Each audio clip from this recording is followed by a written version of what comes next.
Hello, അപ്പോൾ ഒരുപാട് കാന്താരിയൊക്കെ ഒന്നിച്ച് കിട്ടുകയാണെങ്കിലും വീട്ടിലൊക്കെ ഉണ്ടെങ്കിൽ പറിച്ചിട്ട് നമുക്ക് മാസങ്ങളോളം അത് ഫ്രിഡ്ജിൽ എങ്ങനെ സ്റ്റോർ ചെയ്ത് വെക്കാമെന്നിട്ട് കാണിക്കണേ. അറിയുന്നവരുണ്ടാവും, അറിയാത്തവർക്ക് വേണ്ടിയിട്ടാണ് ഇത് കേട്ടോ. അപ്പോൾ നല്ലൊരു വെള്ളമൊന്നും ഇല്ലാത്ത ഒരു ഇതുപോലത്തെ ഒരു പാത്രം എടുത്തിട്ട് അടപ്പുള്ള പാത്രം എടുക്കുക. അങ്ങനെ അടക്കാൻ പറ്റണം. പിന്നെ നമ്മൾ അതിൻ്റെ അടിയിൽ ടിഷ്യൂ വിരിക്കുക, അല്ലെങ്കിൽ ന്യൂസ് പേപ്പർ ആയാലും മതി. പിന്നെ ഇതേ രീതിയിൽ കാണിക്കും പോലെ ചെയ്യാം കേട്ടോ.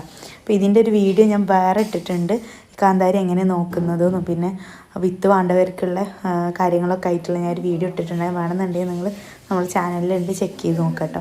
അപ്പോൾ ഇങ്ങനെ വെച്ചിട്ട് ഇടയിൽ ഇങ്ങനെ ഒരു ഇതും കൂടെ വെച്ചിട്ട് ചെയ്താൽ ഒരുപാട് കാലം ഇതിന് ഞെട്ടൊന്നും വാടാതെ കിട്ടും. ഞെട്ട് വാടിയാൽ തന്നെ നമുക്ക് ആ ഒരു ഇത് കഴിക്കാൻ തന്നെ ടേസ്റ്റ് ഉണ്ടാവില്ല. ഇത് എൻ്റെ ഉപ്പാക്ക് ദുബായിക്ക് കൊടുത്തു വിടാനുള്ളതാണ്.